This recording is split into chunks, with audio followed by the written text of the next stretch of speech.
बच्चों नमस्ते। आज हम पढ़ेंगे उत्तर का विशाल मैदान। भारतीय उपमहाद्वीप का जो प्राकृतिक स्वरूप है, जिसके अंतर्गत हम लोगों ने 5 भागों के बारे में जो नाम पढ़ा था। पहला जो था वो पर्वतीय क्षेत्र था, दूसरा है उत्तर का विशाल मैदान, तीसरा था प्रायद्वीपीय पठार, समुद्र तटीय मैदान और भारतीय मरुस्थल। यानी हम लोग ने जाना कि भारतीय जो संरचना है शैल समूह भू आकृति की भिन्नता के आधार पर 5 भागों में बांटा है, जिनमें ये 5 नाम बताए। तो अलग अलग जो इनकी भू आकृति है, हमने इनके बारे में पर्वतीय क्षेत्र में अध्ययन किया। अब हम लोग इस वीडियो में पढ़ेंगे उत्तर का विशाल मैदान। ये देखिए, आपको यहाँ पे ये जो एक मानचित्र दिखाई दे रहा है उत्तर का विशाल मैदान, ये जो जितना भी आपको हरा जो दिखाई दे रहा है, ये पूरा जो है वो उत्तर का हमारा विशाल मैदान। यानी हमारे भारत के उत्तरी क्षेत्र में हिमालय पर्वत से जो नदियाँ निकलती है वो एक विशाल मैदान का निर्माण करती है। तो हिमालय से निकलने वाली नदियों के नाम जैसे गंगा, ब्रह्मपुत्र, यमुना, सिंधु नदी, सतलज, रावी, चिनाब, व्यास, झेलम, ये पूरी नदियाँ हम लोग ने पर्वतीय जब क्षेत्र पढ़ा तो उस समय हम लोगों ने यह पढ़ा कि उसमें हिमालय से बहुत सारी नदियाँ निकलती है। नदियों का जो उद्गम स्थान है वो हिमालय नदियाँ हैं। तो हिमालय से ये पूरी नदियाँ निकलती है। तो ये नदियाँ जो है पूरी तरह मिलकर एक विशाल मैदान का निर्माण करती है। तो उत्तर की ओर में स्थित होने के कारण ये इसे उत्तर का मैदान कहा जाता है। तो इसका जो विस्तार है पाकिस्तान, भारत व बांग्लादेश में स्थित है। तो यह जो मैदान है सिंधु नदी के पास में, ये देखिए यहाँ पे जो पाकिस्तान के पास में जो सिंधु नदी है, फिर ये देखिए बीच में आपको जो मानचित्र में दिखाई दे रहा है यहाँ पे गंगा नदी है। फिर उसके बाद पूर्व में हमारा यहाँ पे ये जो लाल में दिखाई दे रहा है ब्रह्मपुत्र। तो ये जो तीनों मिलकर एक विशाल मैदान का निर्माण करती है, सिंधु, गंगा और ब्रह्मपुत्र।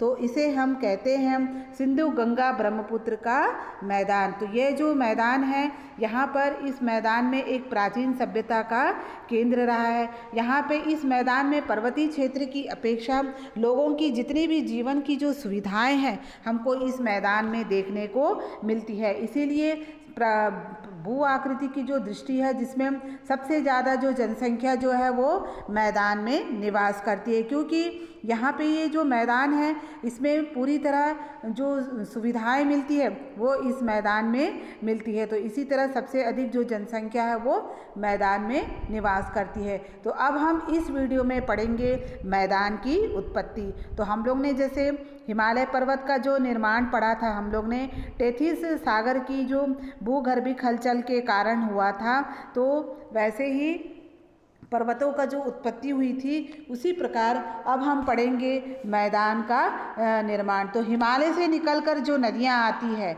तो सिंधु, गंगा, ब्रह्मपुत्र, इसके अलावा और भी जो प्रायद्वीपीय पठार से जो नदियाँ आती है, ये नदियाँ अपने अवसाद से एक सकरी खाई में गिरती है, जिससे यहाँ पर एक उपजाऊ मैदान का निर्माण होता है।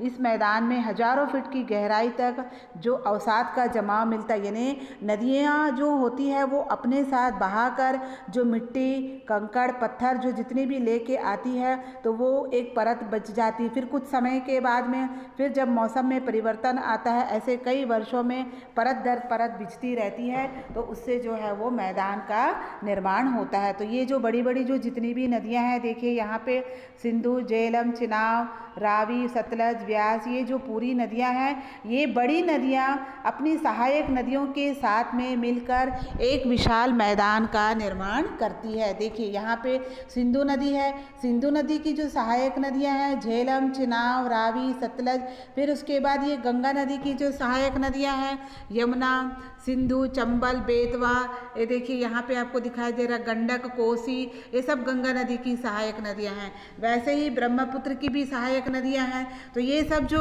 बड़ी नदियाँ हैं अपनी सहायक नदियों के साथ में मिलकर एक विशाल मैदान का निर्माण करती है। तो इस प्रकार मैदान की उत्पत्ति हुई। अब हम लोग अगली वीडियो में पढ़ेंगे इस मैदान का भौतिक विभाग, यानी ये जो 3 भाग जो दिया है, देखिए इधर पश्चिम की तरफ का एक भाग, बीच में गंगा है और इधर किनारे में ब्रह्मपुत्र। तो इनका हम अब विस्तृत रूप से अगली वीडियो में अध्ययन करेंगे।